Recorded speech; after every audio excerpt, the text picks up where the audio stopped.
سے حالیہ کشیدگی میں پاکستان کی مکمل حمایت کرنے والے ترکیہ اور آذربائیجان کے صدور کی جانب سے ایک بار پھر پاکستان کی حمایت کا اعادہ کیا ہے۔ آذربائیجان کے شہر لاچین میں پاکستان، ترکیہ اور آذربائیجان کے سہ ملکی اجلاس سے خطاب میں صدر رجب طیب اردوان نے کہا کہ پاکستان اور بھارت کے درمیان جنگ بندی ہونا ترکیہ کے لیے باعث اطمینان ہے۔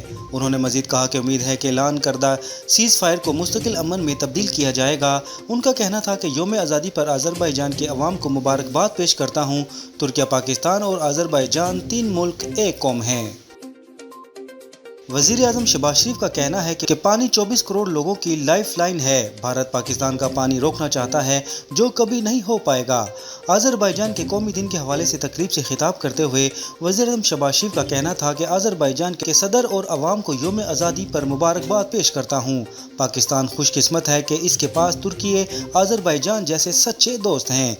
تین ممالک اعلیٰ اقدار، امن اور انصاف کے لیے ایک دوسرے کے ساتھ کھڑے ہیں۔ چین کی جانب سے نگرانی کے خوف کے باعث بھارت میں سی سی ٹی وی کیمروں سے متعلق نئے سیکیورٹی قوانین نے حالیہ ہفتوں میں کیمرے بنانے والی بین الاقوامی کمپنیوں اور بھارتی ریگولیٹرز کے درمیان تنازع کھڑا کر دیا۔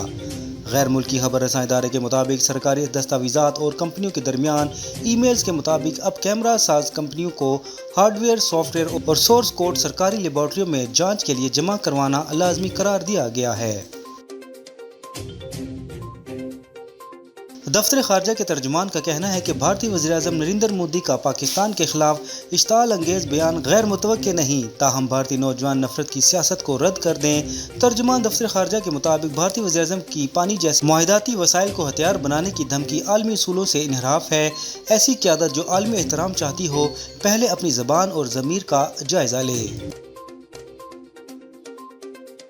اور افغان طالبان کے کمانڈر سعید اللہ سعید نے فتنۃ الخوارج کو افغانستان سے باہر دہشت گرد کارروائیوں پر خبردار کر دیا۔ گزشتہ روز افغان طالبان کے کمانڈر اور کابل پولیس ہیڈ کوارٹرز کے استاد سعید اللہ سعید نے پولیس اہلکاروں کی پاسنگ آؤٹ تقریب سے خطاب کیا۔